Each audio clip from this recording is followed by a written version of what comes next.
The Principality of Orchha was situated in the region of Bundelkhand that is considered the heart of India.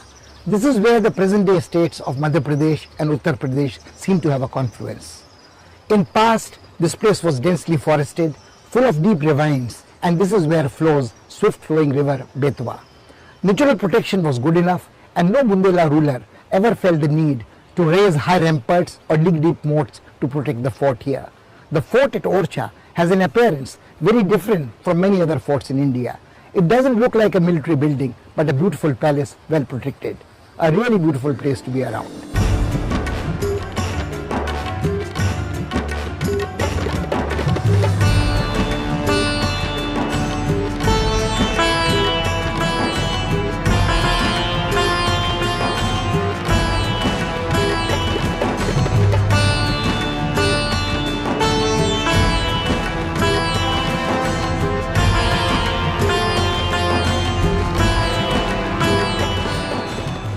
The Orchha fort on the banks of the river Betwa in Madhya Pradesh is at a distance of 25 kilometers from Jhansi.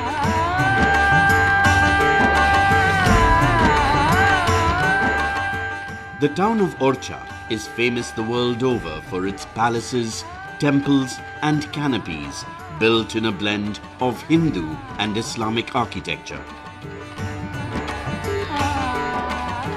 The fort is arguably the best specimen of Bundela architecture. The old capital of the Bundelas was at Kundar. King Rudra Pratap appreciated the strategic significance of Orchha and had started work on this fort but couldn't complete it. His son Bhartichand accomplished the task and transferred the capital from Kundar to Orchha. Many other famous names are associated with this fort.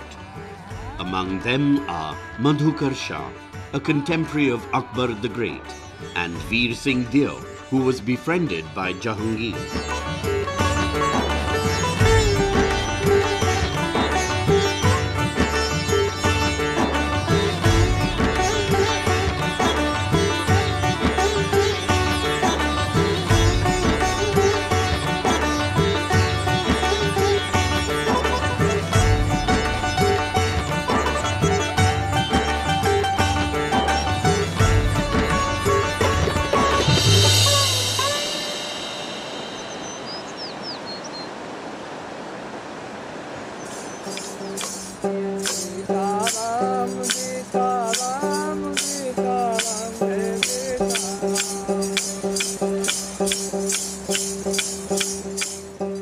The river Betwa has an intimate and inseparable link with Orchha. The stream is considered sacred and worshipped in Bundelkhand. A dip in its water is believed to be holy and it is praised in folk songs. The same river serves as a moat for the fort. महाकवि केशवदास ने बहुत अच्छी पंक्तियां लिखी हैं। तुंगा रैन प्रसिद्ध है नीर भरे भरपूर और बेतरवती पातक हरे पातक हरत जरे।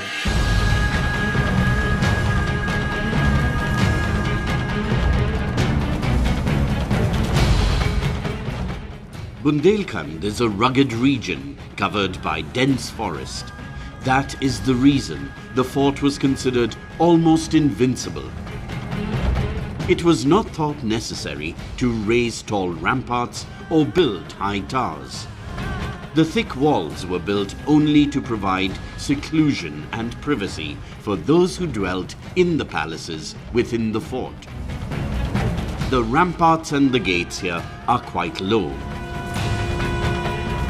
Most of the fortifications date back to the times of Madhukar Shah and Veer Singh Deo.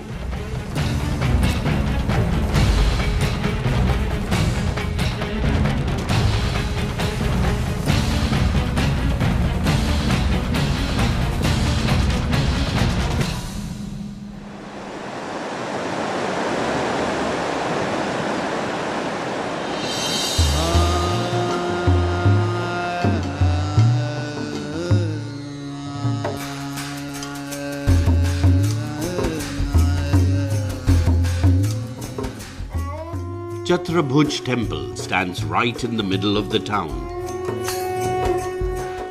It is not built in the style of traditional Hindu temples.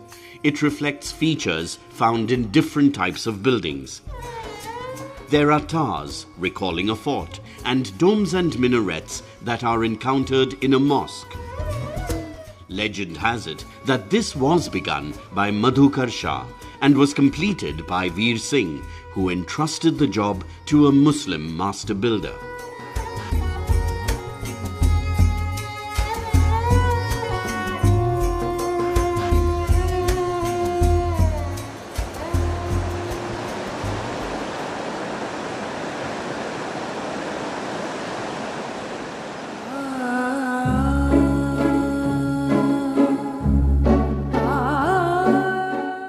Raja Mahal is a three-storied building. The Diwan-e-Aam and Diwan-e-Khas here are quite grand. Rani Vas, that served as a residence for the ladies, is also housed here. This palace has been repaired many times and new sections have been added to it.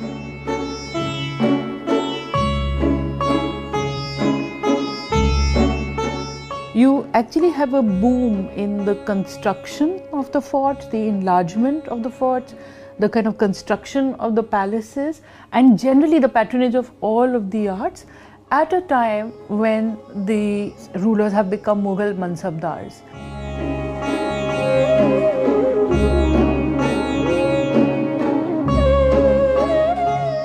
The Diwan-e-Khas in the Raja Mahal was built by Madhukar Shah. Not only was Madhukar Shah a high-ranking mansabdar in Akbar's court, but he was also a connoisseur of art, literature and music. During his reign, talented artists received generous patronage and encouragement. Orchha began to emerge as the cultural capital in the north.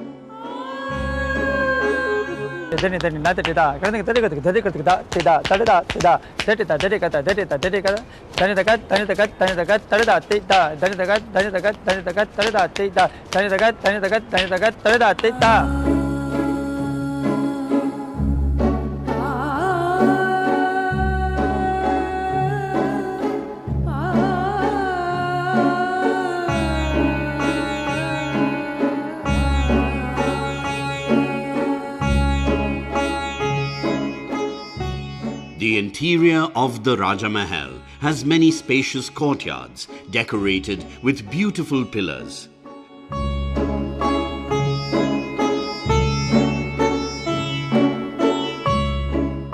Darbar Mahal is adorned with beautiful paintings depicting scenes of royal life, hunts and celebrations. The best specimens of the Orchha school of miniatures can be seen here. Because of this rich collection of paintings, it is also called Rangeen Mahal. The hall was used as a venue for recreation and music and dance recitals.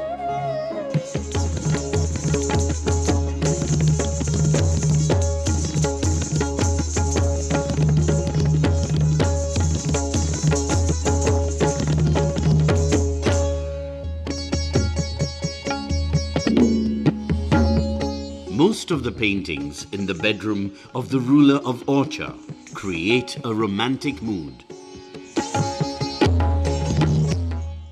The dalliance of lovers is juxtaposed with depiction of celestial love between Radha and Krishna. The Mughal court's influence is quite clear in these works.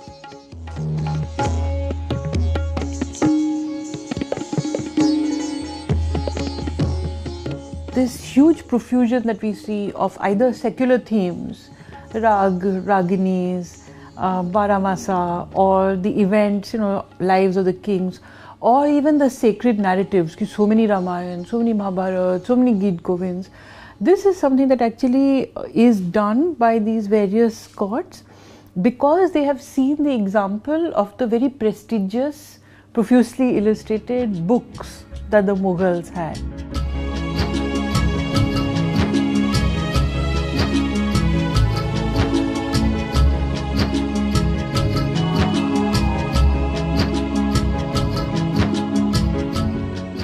Diwani Arm is the main complex in this palace. This too was built by Madhukar Shah.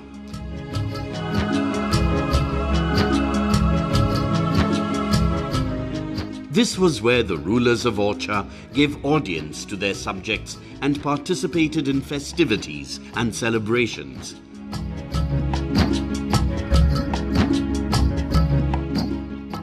The paintings on the wall here have, alas, faded with the passage of time.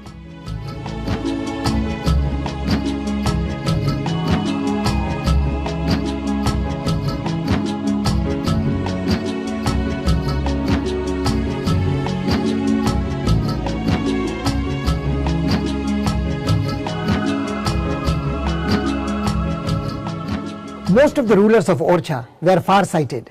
They realized the significance of peace, and they took all the pains to preserve this fort and their capital from wanton destruction of war. And this is the reason their accomplished diplomacy ensured that this fort is far better preserved today than many other forts of India. Many art historians believe that it is here in Orchha, in this fort, that we encounter the best examples of Hindu-Islamic architectural style. The miniature paintings of Orchha in the fort and in the temples around are world famous.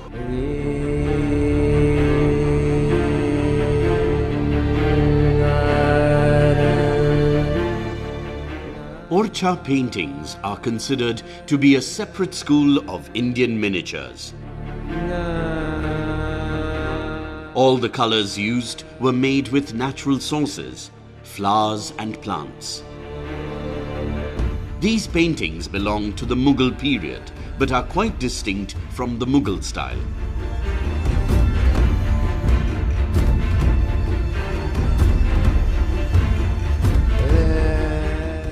Most of these paintings date back to the reign of Veer Singh. The Bundela ruler was a great patron of the arts, and his court drew artists like a strong magnet.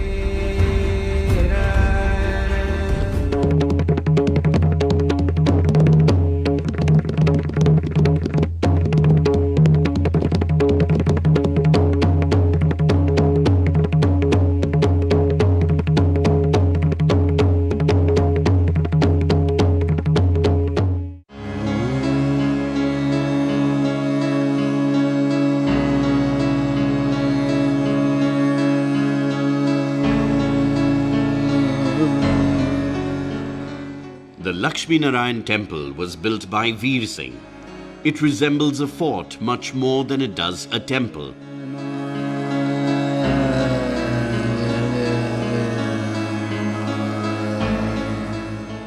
It is internationally renowned for the paintings on its walls and ceilings.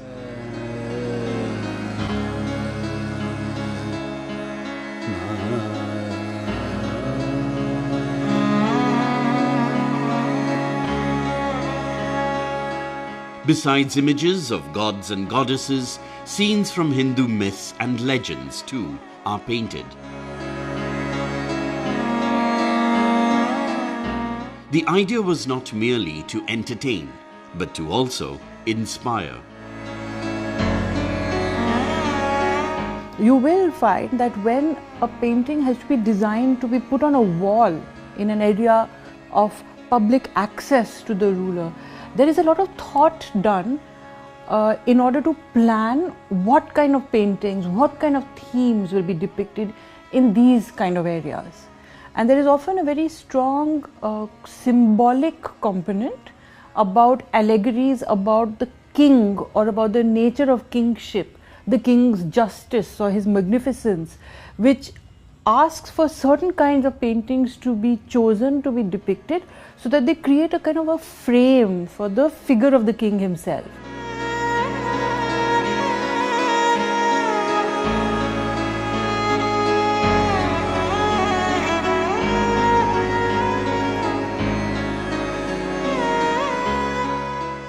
The subject of the paintings in the Lakshmi Narayan temple is not restricted to romantic heroes and heroines.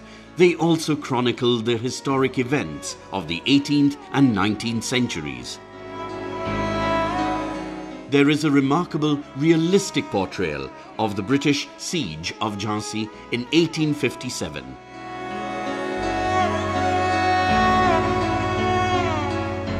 The Dashavatar series is also very impressive.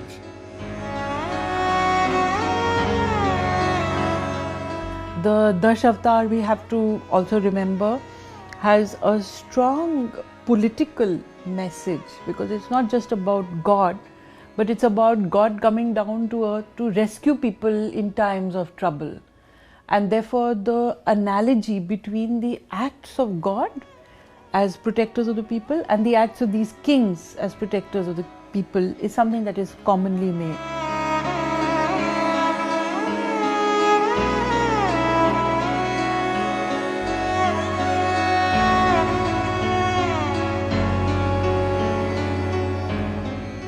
One of the most fascinating legends associated with the fort of Orchha is that of Rai Parveen.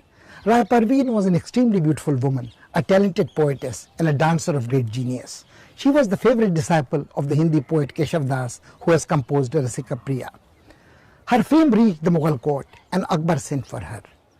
Rai Parveen did not want to leave her beloved Orchha, but it was impossible to disobey the Mughal emperor. She ended up in the Mughal court but wrote some very moving lines to Akbar. She wrote, "Your Excellency, Your Highness, there are three kinds of people who live on leftovers of others: crows, dogs and beggars. Why does the mighty emperor like you want to reduce himself to this category?" Akbar was full of remorse. He realized his mistake. He accepted Rai Parveen as his sister, lavished expensive gifts on her and sent her back to Orchha with full honors. This relationship was maintained throughout his life. We are reminded of this legend as we look at the palace called Rai Parveen Mahal.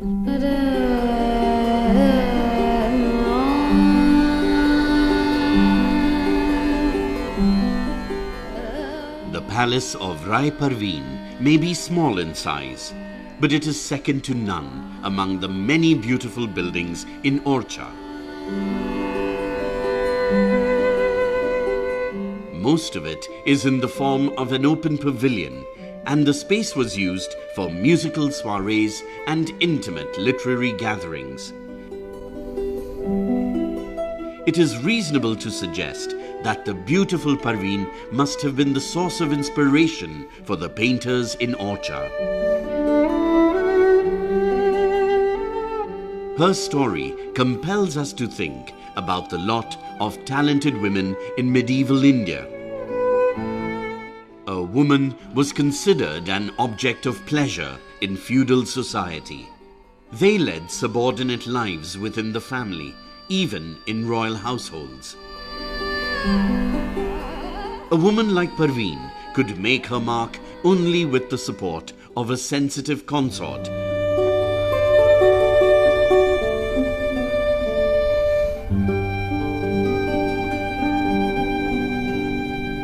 One of the major attractions of the fort at Orchha is a building called Jahangir Mahal. It is believed when the Mughal Emperor Jahangir was not yet called Jahangir, was Prince Salim, and had raised the banner of revolt against his mighty father Akbar, he was beset with very many difficulties. It was in the moments of distress that the Bundela ruler Veer Singh Judev afforded him protection, gave him generous help. And when Salim became Emperor Jahangir, he never forgot this debt. He honored his Bundela friend very gratefully and allowed him to play a role in the history of India quite disproportionate for the size of the state of Orchha and its natural resources. Orchha could enjoy long periods of peace and prosperity and flourish. It is this friendship that Jahangir Mahal commemorates, built by Veer Singh Bundela for the Mughal Emperor.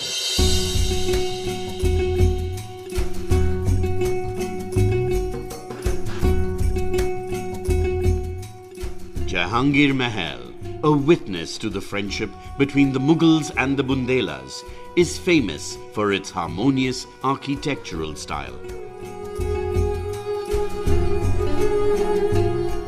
While building it, Veer Singh didn't forget the local vernacular style of Bundelkhand. Domes and arches were added following the Mughal fashion.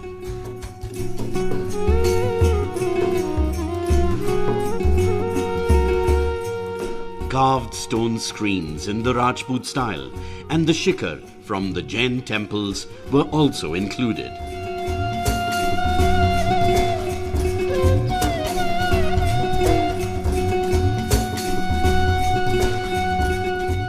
Although there is a great diversity of influences here, nothing jars the senses or appears in bad taste. In fact, the different elements seem to complement each other.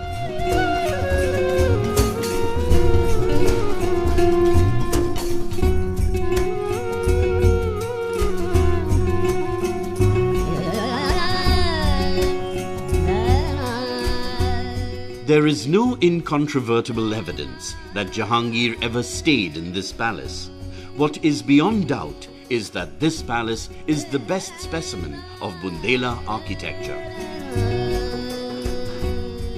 The friendship between Jahangir and Veer Singh was founded on the same policy of Sulh-e-Kul that Akbar had initiated. Jahangir's rule was, in a sense, continuation of Akbar's rule. All the major military, bureaucratic and fiscal institutions of the Mughal Empire were already crafted by Akbar. So Jahangir inherited almost a fully fledged state system. He also inherited from his father the legacy of the Rajput alliance with the Rajput ruling houses. And one major figure in this was Veer Singh Deo Bundela.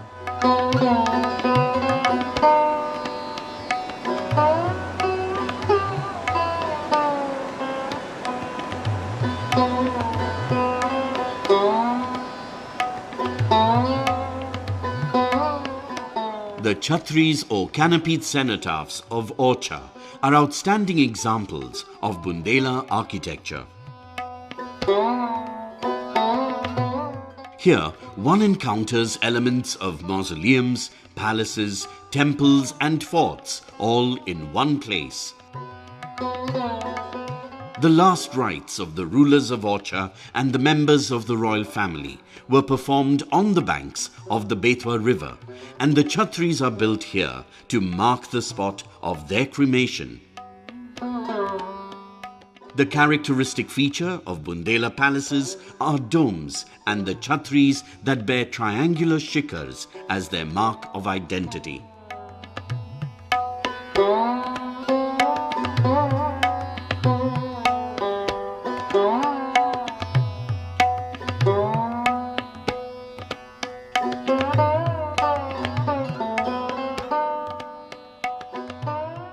The story of Orchha is not a tale of victories and defeats. It is known as a tranquil land on the banks of the Betwa river. It was long-lasting peace that made the cultivation of art and architecture possible. People could enjoy the fruits of prosperity. Cooperation, reconciliation, and harmony are the most priceless heritage of this fort.